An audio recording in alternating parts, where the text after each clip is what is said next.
and now once again a great crowd had gathered, and they had nothing to eat. So he called his disciples to him and said to them, "I feel sorry for all these people. They have been with me for 3 days now and have nothing to eat. If I send them off home hungry, they will collapse on the way. Some have come a great distance." His disciples replied, "Where could anyone get these people enough bread to eat in a deserted place?" He asked them, "How many loaves have you?" And they said to him, 7. Then he instructed the crowd to sit down on the ground, and he took the 7 loaves, and after giving thanks he broke them and began handing them to his disciples to distribute, and they distributed them among the crowd. They had a few small fishes as well, and over these he said a blessing and ordered them to be distributed too. They ate as much as they wanted, and they collected 7 basketfuls of the scraps left over. Now there had been about 4,000 people. He sent them away and at once, getting into the boat with his disciples, went to the region of Dalmanutha. The Pharisees came up and started a discussion with him. They demanded of him a sign from heaven to put him to the test. And with a profound sigh he said, "Why does this generation demand a sign? In truth I tell you, no sign shall be given to this generation." And leaving them again, he re-embarked and went away to the other side. The disciples had forgotten to take any bread, and they had only 1 loaf with them in the boat. Then he gave them this warning, "Keep your eyes open. Look out for the yeast of the Pharisees and the yeast of Herod." And they said to one another, "It is because we have no bread." And Jesus knew it, and he said to them, "Why are you talking about having no bread? Do you still not understand, still not realize? Are your minds closed? Have you eyes and do not see, ears and do not hear? Or do you not remember? When I broke the 5 loaves for the 5,000, how many baskets full of scraps did you collect?" They answered, 12.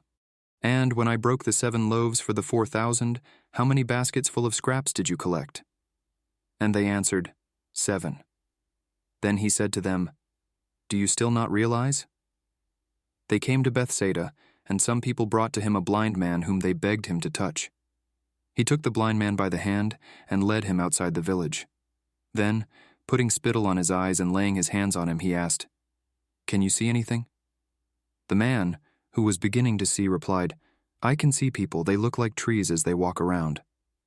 Then he laid his hands on the man's eyes again, and he saw clearly. He was cured, and he could see everything plainly and distinctly. And Jesus sent him home, saying, "Do not even go into the village." Jesus and his disciples left for the villages round Caesarea Philippi. On the way he put this question to his disciples, "Who do people say I am?" And they told him, "John the Baptist, others Elijah, others again one of the prophets."